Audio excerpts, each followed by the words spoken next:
خطے میں امن کے لیے امریکہ اور علاقے کی تمام طاقتوں کا تعاون ضروری ہے۔ پورے افغانستان پر طالبان کے کنٹرول کے بعد امن کی امید ہے۔ کابل میں دہشت گردوں کے خاتمے کے لیے حکام سے ساتھ مل کر کام کرنا ہوگا۔ پرامن افغانستان پاکستان کے مفاد میں ہے۔ مزید جاننے کے لیے ہم نے رابطہ کیا اپنے نمائندے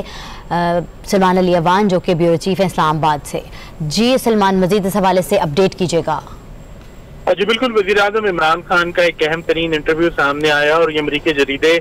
نیوز ویک کو دیا گیا ہے۔ بذریعہ ای میل وزیر اعظم نے ان کے پالیسی رائٹر ٹام اوکونر کو یہ انٹرویو دیا ہے، جس میں وزیر اعظم نے افغانستان کی صورتحال کے اوپر بات کی، پاکستان کی صورتحال کے اوپر بات کی، اور وزیر اعظم نے بڑے واضح الفاظ کے اندر کہا ہے کہ طالبان جو ہیں امن کے لیے امریکہ کا پارٹنر ہو سکتے ہیں اس خطے کے اندر، اور وہ سمجھتے ہیں کہ امریکہ کو افغانستان میں اپنی انگیجمنٹ ختم نہیں کرنی چاہیے، بلکہ افغانستان کے ساتھ خاص طور پر طالبان کے ساتھ امریکہ کو اپنی انگیجمنٹ برقرار رکھنی چاہیے۔ اس کے ساتھ ہی وزیر اعظم نے امریکی صدر جو بائیڈن کی چائنا کے حوالے سے جو پالیسی ہے، وزیر اعظم نے اس کو غیر ضروری قرار دیا اور کہا کہ اتنی زیادہ ہارڈ لائن لینا جو ہے وہ ضروری نہیں ہے چائنا کے ساتھ، کیونکہ چائنا جو ہے ترقی کے لیے، خوشحالی کے لیے اور امن کے لیے ایک امپورٹنٹ اسٹریٹجک پارٹنر جو ہے وہ ہو سکتا ہے۔ اس کے ساتھ ہی افغانستان کی صورتحال کا ذکر کرتے ہوئے وزیر اعظم نے کہا ہے کہ ان کی جو پریشانی کا معاملہ ہے، ان کے لیے جو پریشانی کی بات ہے وہ طالبان نہیں بلکہ وہ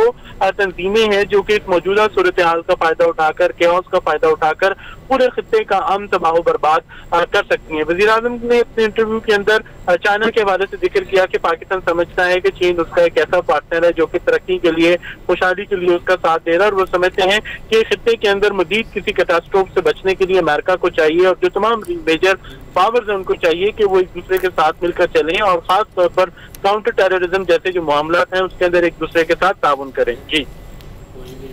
جی ٹھیک ہے، بہت شکریہ آپ کا، آپ ہمیں اپڈیٹ کر رہے تھے۔